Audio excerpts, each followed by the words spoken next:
That's what I spent my afternoon doing yesterday, was reading jail reports. I spent more time on jail reports than I did PSIs. You can tell the judge is already frustrated. She spent the entire day buried in jail reports. That means she's walking and prepared, with the facts in hand and far less patience than usual. Not exactly the mindset you want if you're hoping for leniency. Mm-hmm. They're more voluminous. Same names I keep seeing. Good morning. Are you Jayne Young? Yeah. And Mr. Lewis, will your client waive the formal reading of the indictment and the motion? He does, Judge. Mr. Young, in cause number 250309, you're charged with a third-degree felony offense of evading arrest or detention with the use of a vehicle from February 26th of 2025. And how do you plead to that charge? Are you pleading guilty freely and voluntarily? Speak up. And are you pleading guilty because you actually did what they charged you with? I have here on the computer some documents that have your signature on them that the state has marked as exhibit number 1. Before you signed these, did you go over them with Mr. Lewis? Speak up. Because let me tell you something. I bet you're not talking that low. Whoa. The judge isn't just telling him to speak up. She's calling out his behavior behind bars. When she says, use your big boy voice, it's a clear signal. This is your last chance. When you're acting up like all these jail incident reports tell me. When you're calling names and you're acting a fool out at the jail. So use your big boy voice and answer my questions, just like you do when you're acting nonsense to those correctional officers out there. Because I bet you're not whispering to them, are you? Are you? Because how you act at the jail, how you act right now, all determines whether I even go along with this plea agreement. I don't have to. You're on a probation. I don't have to take plea agreements on any probations. If I find that you violated your probation, I can give you anything I want to in that range of punishment. And I can say, you know what, I'm not going to let you guys negotiate. That I don't have to do that legally. So you better be careful with your faces and your words and your attitude, because I've read all. This is Courtroom Strategy 101. The judge makes it clear she's not required to accept the plea.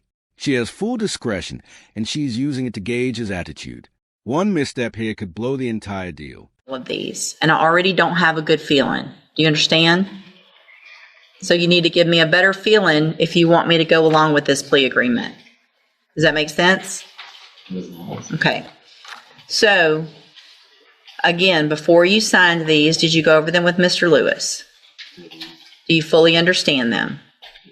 And do you understand, if I follow the agreement that you made with the district attorney, that you will be waiving or giving up any right to appeal? Do you also understand, if you're not a U.S. citizen, that a plea of guilty or no contest may result in your deportation, exclusion from admission to the country, or denial of naturalization under federal law?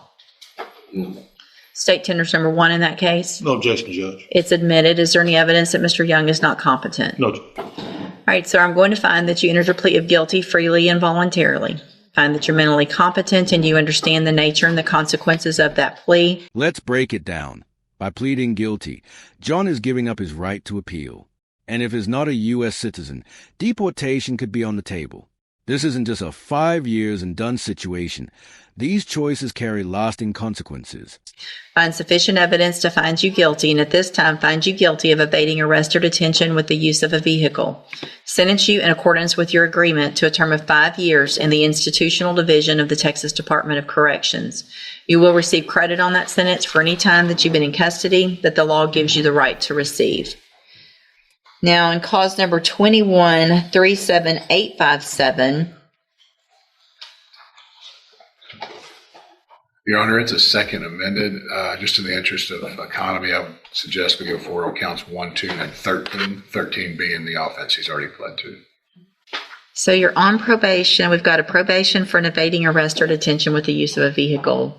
And we've got 2 more evading arrest or detention? The second evading is a misdemeanor enhanced to a state jail. And count 20 reads motor vehicle. That's incorrect, Judge. It's evading on foot with priors. Okay, gotcha. So this shows that you were placed on probation August 29th of 2022 for evading with a vehicle, and that was a 10-year sentence in prison that was probated for 5 years. Is that correct? And the state's elected to proceed on counts 1, 2, and 13. Count 1 alleges that you failed to report as directed to the probation department on October 2nd of 2024. And is that true or not true? True. Count 2 alleges that you failed to work faithfully at suitable employment and provide verification of that. And is that true or not true? True.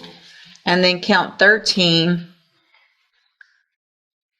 alleges that you were arrested for the offense of evading arrest or detention with the use of a vehicle February 26th of 2025. And is that true or not true? True.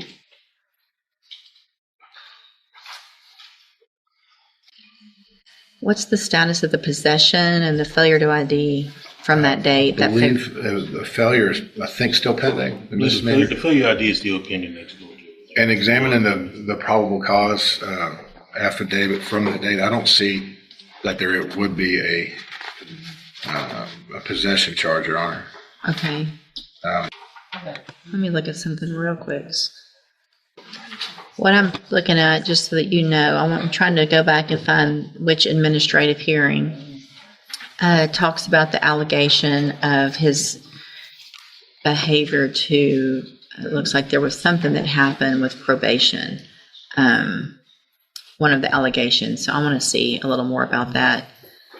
That coupled with what's been going on in our jail may or may not affect my same thing. It's the same thing. You did the same thing to your probation officer that you're doing in the jail. Do you really think that your probation officer is going to go on a date with you? Do you really think that a correctional officer is going to go, yeah, when you get out of jail, you're the guy I want to date? You got in trouble for saying and talking like that to your probation officer, and now you're doing it when you're in jail. Cursed loudly about the work you had to do for your community service, calling it slavery. You think community service is slavery? Do you think that? No. It's the same I'm not taking 5 on the MTRP. I've already taken 5 on the other. Y'all can renegotiate or you can let me do it. So I'll hold everything right now. Y'all go visit some more. But that's the same behavior. We're not gonna reward that. All right, y'all go visit. I'll hold it instead of resetting it. I'll keep this paperwork, but I can make a modification if you come up with something different. But I'm not going to do that. All right, so we are back on the record in cause number 21-37857. And again, you're Jayne Young, right? Sure. And in that case, which is the motion to revoke probation, Mr. Young had entered pleas of true to counts 1, 2, and 13. There was an agreement for 5 years in the institutional division, which I said I would not accept. Have you guys had an opportunity to visit? We have, Judge. And what is the negotiation twist? The original 5-year deal has gone after the judge rejected it. The attorneys had to scramble and renegotiate, landing on 8 years. That's 3 extra years, all because of behavior. Attitude matters. The new agreement is 8 years TDC. All right, I'll take that. And Mr. Nichols, that's your agreement as well? Yes, Your Honor. All right, Mr. Young. Again, I have some documents here, like the other case, that have your signature on them that the state's marked as exhibit number 1. And before you signed these, did you go over them with Mr. Lewis? Speak up. And do you fully understand them also? And I have made the notation with everyone's agreement on the agreed punishment recommendation page that's changed from 5 to the 8. Yes, ma'am. Yes, Your Honor. Thank you. All right. State tenders number 1 in that case? No objection. It's admitted. And so, Mr. Young, I'm going to find that you entered your pleas of true to counts 1, 2, and 13 freely and voluntarily. Find those counts true. Find sufficient evidence to revoke your probation, and at this time, revoke your probation. Reassess your punishment in accordance with this agreement to a term of 8 years in the institutional division of the Texas Department of Corrections. You will receive credit on that sentence for any time that you've been in custody that the law gives you the right to receive. These two cases will run concurrently, which means together at the same time. As a part of this plea agreement, I'm going to sign a dismissal in cause number 25 DCCR 0385. I'm handing you in each of those cases the trial court certifications that shows that these were agreements that I followed, and so you've waived your right to appeal. I have also handed you a written admonishment regarding your ineligibility to possess a firearm or ammunition. When you were here back in 2022, we went over the fact that you're not supposed to possess a firearm in Texas, correct? Yeah. Okay. It can still go worse. Final nail in the coffin. This isn't just a sentence. The judge makes it clear he is permanently barred from owning a firearm in Texas. And when she says, don't be mad at anyone but yourself, that's more than courtroom language. It's life advice. I mean, I got 2 more years. It's not funny. It's not funny to you, but I know you're upset about all this, but the only person you should be upset with is yourself, you know? So anyway, because of the judgment entered against you, you're not allowed to possess a firearm in Texas. I've handed you that admonishment. Be sure and read it again. We already went over it before. All right, good luck to you. You can go back with the bailiff. I did it again. Y'all have got to make me stop. I just did my mouth thing again. My frustrated thing that they keep catching me off. I can't help it. It's what I do when I'm frustrated. You know what? Look, my face is turning red right now. All right, you're Christopher Bushnell? And so Mr. Bushnell has 2 cases, an evading arrest or detention with a motor vehicle and engaging in organized criminal activity, and cause numbers 25-0112 and 0113. There was previously an agreement motion. A plea agreement for 10-year deferred probation. We were here because of the issues in the jail. I rejected that because if I were going to go along with that, I was going to order the ISF. And so we're back here. And then, so let me ask you, I should tell you what's bad is when I remember stuff, Mr. Bushnell. Your birthday's in October, right? No, December.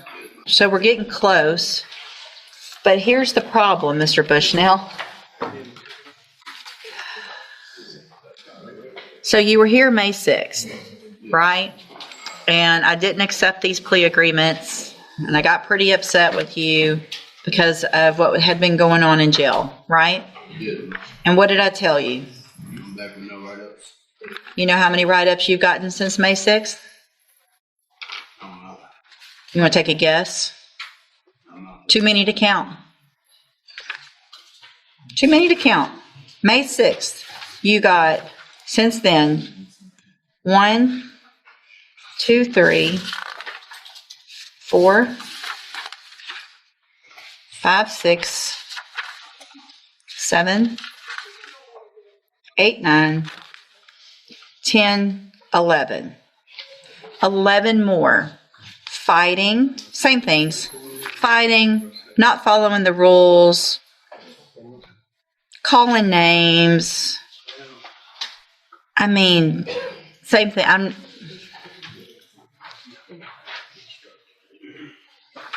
You don't like following the rules, do you? I do. You do?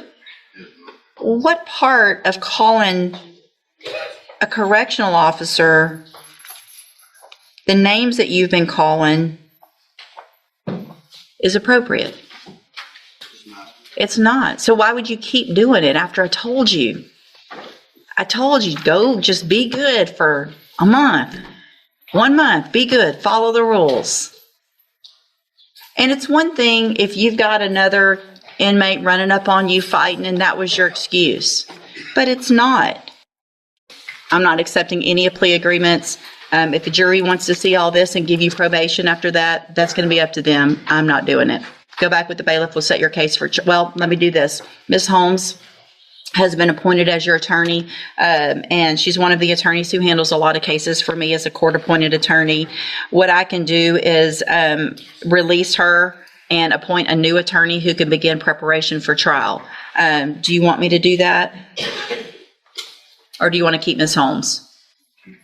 All right, Ms. Holmes, get ready for trial. And let me tell you what you're doing. You're making her job hard. She's trying to help you. I wanted to try to help you. If you came in today and didn't have all this nonsense, I'm looking at it over and over, calling them the B word, not doing what you're supposed to, saying, I don't care, write me up, I don't care. If you don't care, then I don't care. Because I tried last time when we had this conversation. So your case is going on the trial docket, and again, we'll let a jury decide what to do with you. Go back with the bailiff.